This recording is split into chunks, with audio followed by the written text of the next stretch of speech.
welcome back to my channel. In this video, I'm going to be applying some Cricut glitter and foil iron-on to some red pillow covers for Christmas. So I'm going to be showing you guys how to work with both glitter iron-on and foil iron-on, what settings to use and how to find that out depending on the material that you're working with, as well as cutting within the Cricut design space. So we're going to do that today. Super easy, super fun. This has to be one of my most favorite holiday projects ever, so let's get to it. Okay, so here's what you need, except for the transfer paper. I have pregnancy brain right now. I'm about 30 weeks pregnant, and woo! Pregnancy brain is really kicking in. You do not need transfer paper at all for this. But for this project, I'm using glitter iron-on, foil iron-on, a Cricut protectant sheet. You can also use wax paper, an extra dish towel that you have on hand, a cotton t-shirt, anything like that. I also have the heat protectant mat from Cricut, and we're also using the Cricut Explore Air 2 as well as the Cricut EasyPress 2 12x10.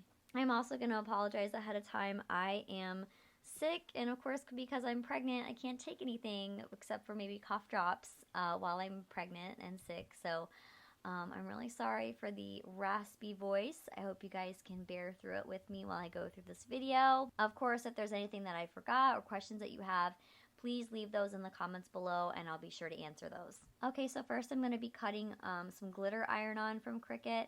I'm using the standard mat, which is what Cricut recommends for both the glitter and foil iron-on materials.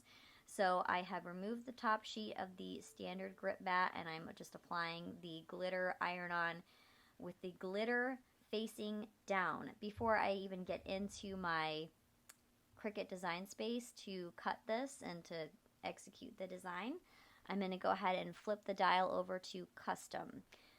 So Cricut recommends for both Cricut glitter iron-on and foil iron-on using the custom setting, and this will allow your machine in the design space on your computer to select the specific cut settings for both the glitter and the foil, and I'll show you guys in a screen grab here in a second.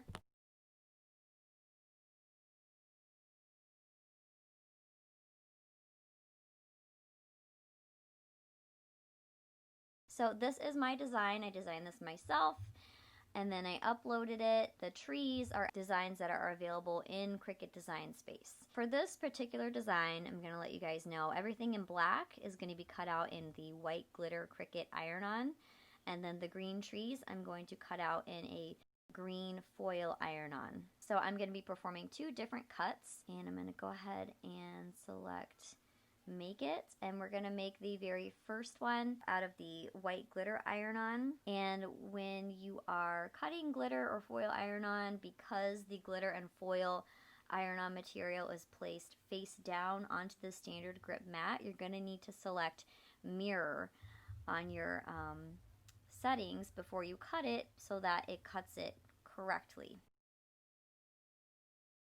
Okay, so now that I have the dial on my machine switched over to custom, Cricut is asking me to set the material that I'm working with, which is the very first option for iron-on, glitter iron-on. So I'm going to click on that, and then it's asking me to load the tools and the mat, which I have done, and it is go time. So I'm going to click the Cricut button on my machine, and once it is done cutting, I'm going to unload the mat, remove the glitter iron-on from the standard grip mat, and then get ready to cut the second cut, which is going to be with the foil iron-on in the color green for my trees, and set that up through the custom settings through Design Space as well. Okay, so first I'm going to make sure that the mirror option is selected, and then I'm going to select where it says glitter iron-on, click on that, and then change it over to foil iron-on, and I'm going to search for the word foil, find my foil iron-on, and select that.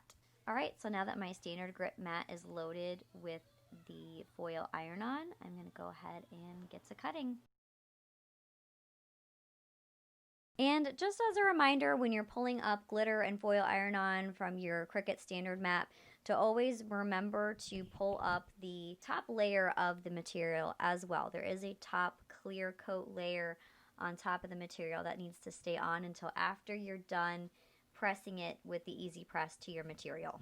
So here are my 3 Christmas trees that I'm going to be putting on our pillow covers. They came out beautifully, so I'm super excited to weed these and get these on my pillow covers. And now I'm just cutting off the excess top clear layer over top so that it doesn't interfere with the glitter iron-on design that I'm going to try to iron on as well. Alright, I'm going to skip most of the weeding process for the glitter iron-on because it's pretty self-explanatory, especially if you've already weeded before or you have a Cricut already. Pretty self-explanatory, so I'm not going to waste anyone's time and put that all that footage that I shot in this video. Let's just get to it. So here are both the Cricut glitter iron-on and the foil iron-on, completely weeded, good to go with those top clear coat layers over top that we're going to need when we press it with the EasyPress. And I'm just ready to grab my pillow covers and get started. But isn't this just so pretty? I love laying out the design before I actually put it onto the material because I love seeing, you know, how it's going to look beforehand. So when it comes to different materials, the Cricut actually has a website. I'm going to link it down below so you guys can find it. But you can actually select what machine you have, whether it be the EasyPress Mini, EasyPress 2, or the original EasyPress. You can select the material that you're working with, like the glitter iron-on, foil iron-on, and then the material that you will be adhering your design to.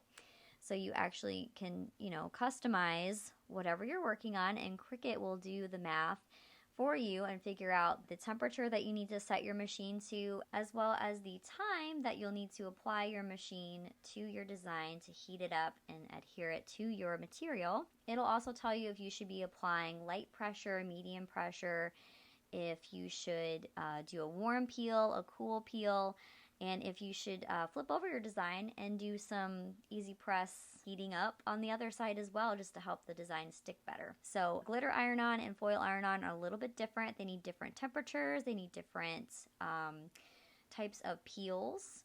First, I'm going to start off with my Cricut glitter iron-on. So I'm going to set my EasyPress machine to 330 degrees and set the timer to 30 seconds and wait for that to preheat. Once my EasyPress machine is done preheating, I'm going to press my fabric before I apply my design. This helps pre-warm the fabric for better adhesion, as well as removes excess surface wrinkles, which is fantastic because Cricut recommends for this particular material and this particular design, you pre-wash with no fabric softener, which is what I did. But of course, fabric softener helps a lot with wrinkles, but the EasyPress also helps take care of those wrinkles. My pillow covers, by the way, are 18 by 18, and the EasyPress that I'm using is the 12 by 10. So I cannot reach both parts of my 18 by 18 design when it comes to height, so I'm going to need to do it in 2 parts, and I'm going to do the bottom first and then the top. And I am using Cricut's protectant sheet, but like I mentioned earlier in this video, you can also just use a dish towel, you can use an extra t-shirt, just anything to protect